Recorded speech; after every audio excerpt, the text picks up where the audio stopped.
uh, sharpen up some chains for getting ready for tomorrow for when we're down in the woods cutting trees. So got my sharpening job. I got my turn to 25 degrees this way. I also have it tilted back 10 degrees that way. And the wheel is set at 60 degrees tilted that way. And I dress the bottom of the wheel so that it's flat across this way, which gives me the sharpening that I've done. I've been doing it for years. I found it works good. It seems to take less power. I do plan on sometime here in the near future, I am going to do a time cut comparison from a brand new stock chain, and then I will do time cuts, brand new stock chain, and then I'll do my sharpening job, and I'm gonna do the exact same cuts and time and see what the comparison is. I have a feeling that mine's gonna cut faster. I don't exactly know for sure, but I feel it sharpens faster. So we're gonna get this one sharpened up, and then we got the Husky 51 to sharpen up because we did do a little torture test with that one, cutting the camper, which was very fun. And then my 390, the chain on it needs to be sharpened up from when we were cutting down at Adam's mom and dad's. And I also have one chain in my box that's marked as being dull, so that'll be touched up so that way I have all my chains ready to rock and roll for tomorrow. And that's it.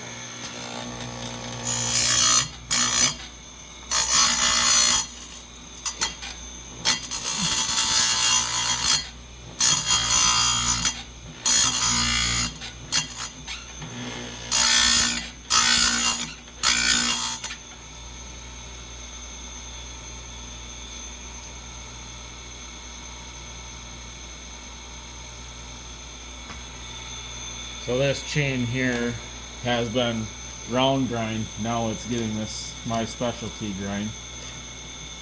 So it's going to seem like it takes a little bit more because it's digging a little more out down in the bottom of the gullet. But we'll dig it out now, and the next time this chain needs to be touched up, it won't take as much.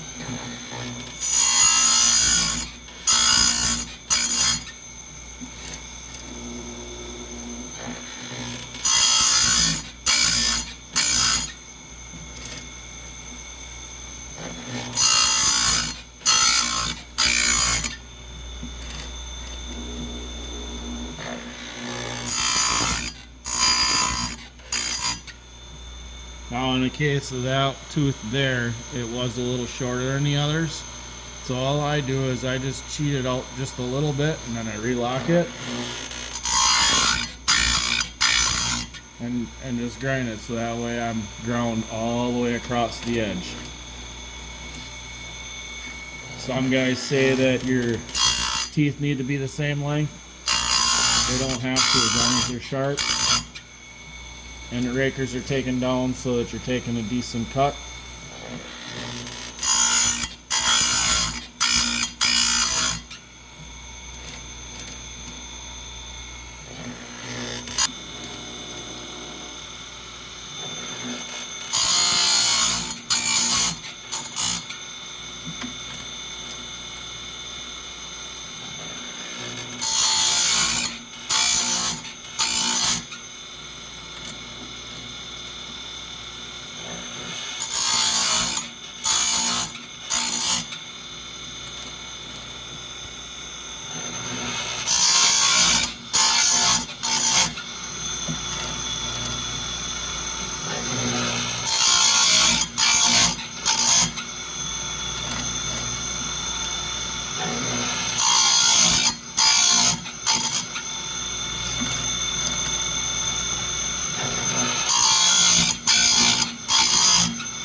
And we're back around at the beginning.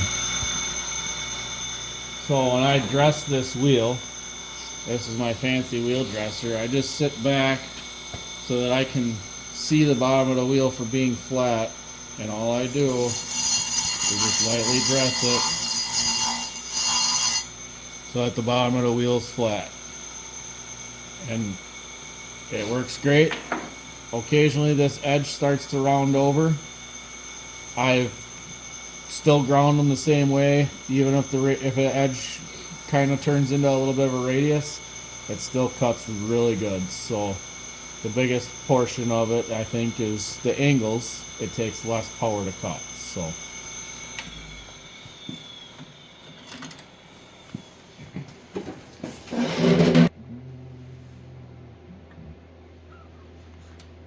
on the same thing on this side, it's just that I have it tipped 10 degrees this way and it's turned to 25, the opposite of what my other one is.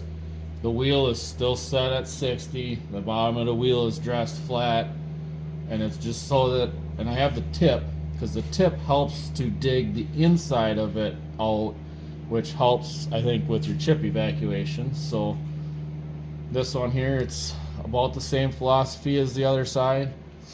You know, this being that the chain was not, it's still radius ground.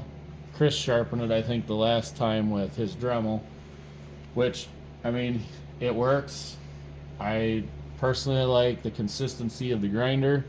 Yes, I can sharpen with a Dremel. I just choose not to because I like my grinders. But we'll just do the same thing. We'll get it in here. We'll get the depth set.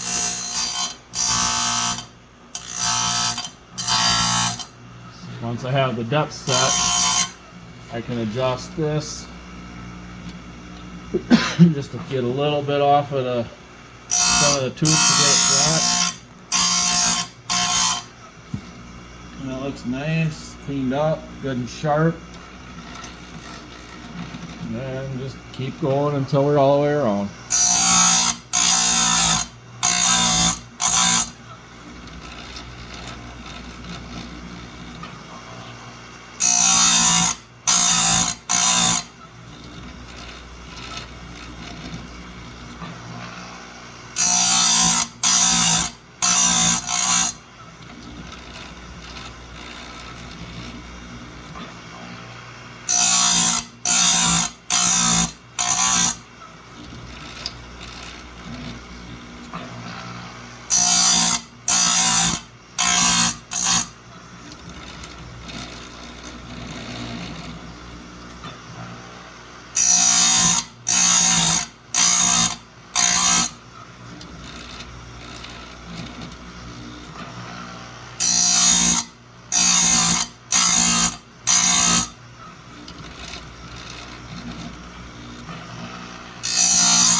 And that's it.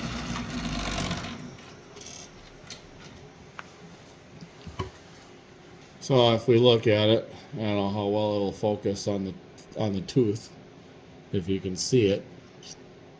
Hold up. Alright.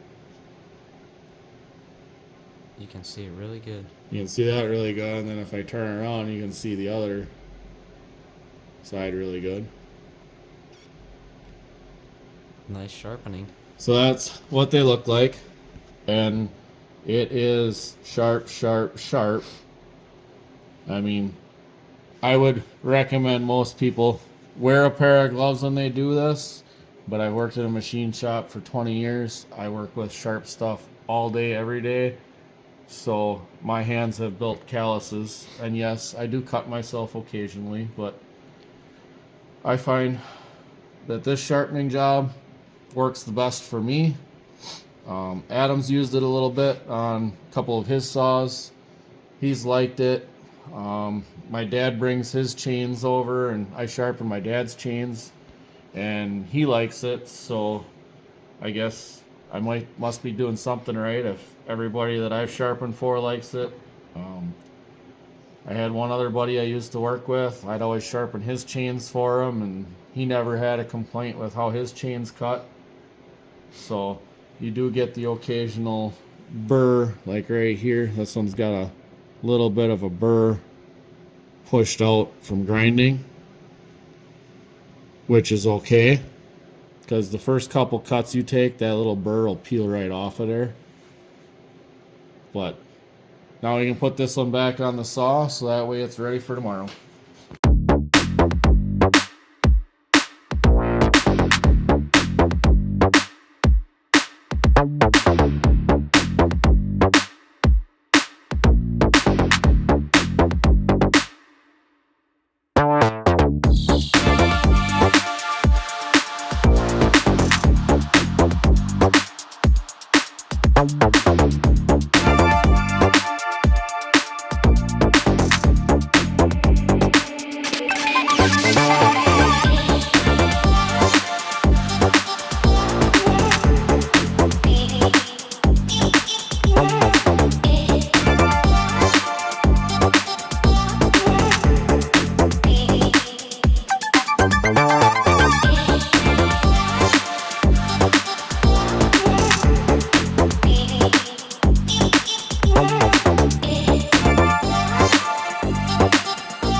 Well, I didn't get all my chains sharpened. I got 2 of them for my 390. I gotta touch up tomorrow morning. I'll get them done before we go down to the woods cutting, because I get up early every morning, regardless if I'm going to work or not, just because that's how my body works. I just kind of get used to that, getting up at a certain time, and I just get up. So we're gonna do a time cut comparison hopefully this week of a stock chain versus my sharpening job. So I guess you'll have that to look forward to. That should be coming up here soon. I'm going to keep trying to do 2 videos a week. As far as I can tell right now, I should be able to keep up with 2 videos a week. I mean, that might change come summertime when we got a bunch of stuff that we do with the family and trying to get things done here. Occasionally I get projects where, yeah, I'd like to record, but I get into doing them, I have the help here to do it, so sometimes it just happens where I don't get it recorded. Like getting the scrap iron cleaned up, it was one of them, we were in a mad rush to get it done before we got all that snow, which I'm glad we did, because now I have a nice area for totes. So I guess until next time, go outside, do things that you enjoy, keep moving. The only way aches and pains are going to go away is just by getting up and doing it, and the more you move around, the more you do work, I find the less things hurt.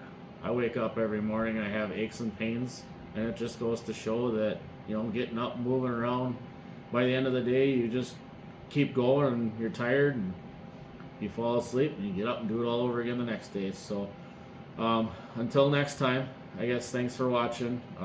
If you like what you're seeing, hit the like, subscribe. You can leave comments of something you'd like me to do more in-depth detail on. I am all for that. I try to read the comments. I try to respond to the comments. I try to do it in a timely manner so that way it's not days later. I try to, usually within a couple hours, if I see I have a comment, I usually try to respond. So until next time, thanks for watching. Bye.